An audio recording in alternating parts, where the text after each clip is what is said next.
Okay, so whether you are spending your days on video calls for work or perhaps learning online for school, having an easy in-home studio can really help you feel more confident and prepared for whatever is happening on the other side of the screen. So Lisa Mitchell is here, of course, communications expert and founder of Power Body Language. You are our go-to girl when it comes to things like this because you have been working with us. Absolutely. I mean, for the past few months, right? And I bet you have learned quite a few things along the way. Yeah, you're getting a behind the scenes sneak peek into all the gear that I use when I'm working remotely, whether I'm doing live segments with you guys or whether I'm hosting trainings or meetings or whatever. Yeah. But it really doesn't have to be complicated. You don't have to spend a ton of money, and you can still get a really high quality from home production. So that's what we're going to kind of step through today, some tips and tricks here to get you looking great. Let's do it. Walk us through what you brought, because I'm used to the big ring light, but I've never seen these itty bitty ones. Yeah, so this little thing right here has 3 different brightness levels. It goes on your phone, it can go on your computer. It's super easy to set up.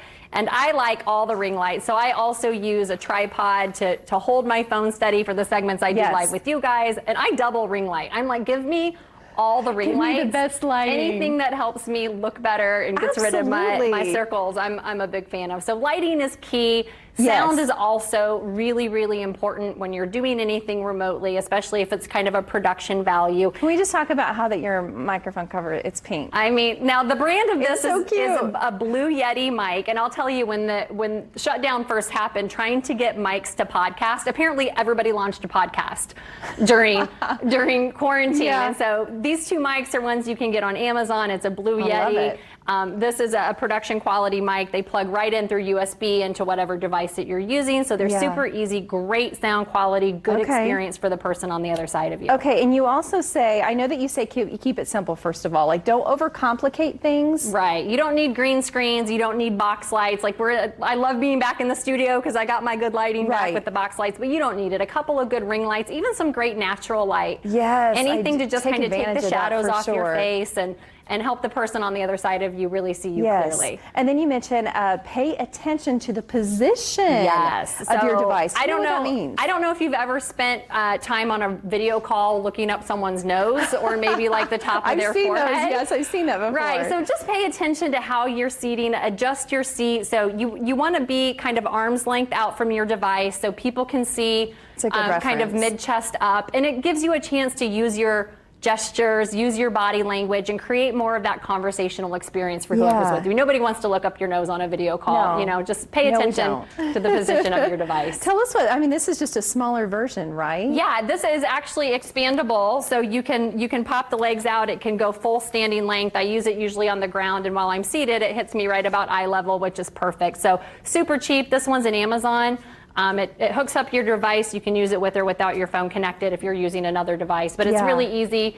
The HD camera here is another easy thing that plugs into the USB on your laptop. It just gives you, again, better definition. So if you're doing something where you want a little bit higher production quality, super simple, cheap devices that you can find that really give the users experiencing you a better experience. I want to know what it's been like for you from day one of quarantine with COVID and you doing all of this versus now. Like, what have you learned? What have you changed throughout your experience? Everything, right? Doing virtual work used to just not be that big of a deal or not that important because I was always on stage or I was in the studio and I didn't have to worry about producing my own look and feel. And so I had to get really intentional about how am I coming off on the screen, what lighting benefits me or doesn't benefit me, what's distracting to people maybe behind me and my background, and really looking to experience myself from the audience point of view to make sure I'm giving them as much of me in person as they would get that I can do virtually for them. We had talked about that, I know, in other segments, and I feel like it's always important to reiterate, but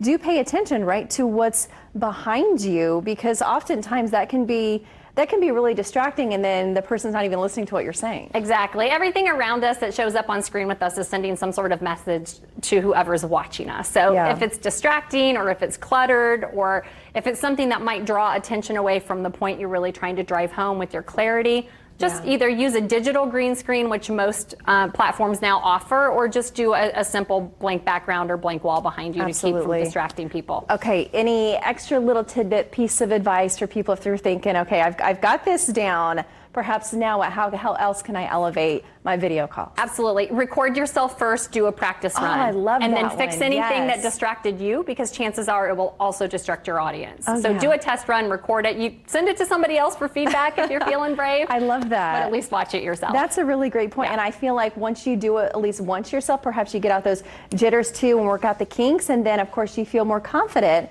and being able to pull that off on your own. Exactly. Lisa, Exactly. thank you. Good stuff as always. Of course, we're going to see you back here in just a bit. All right, Tracy, on over to you.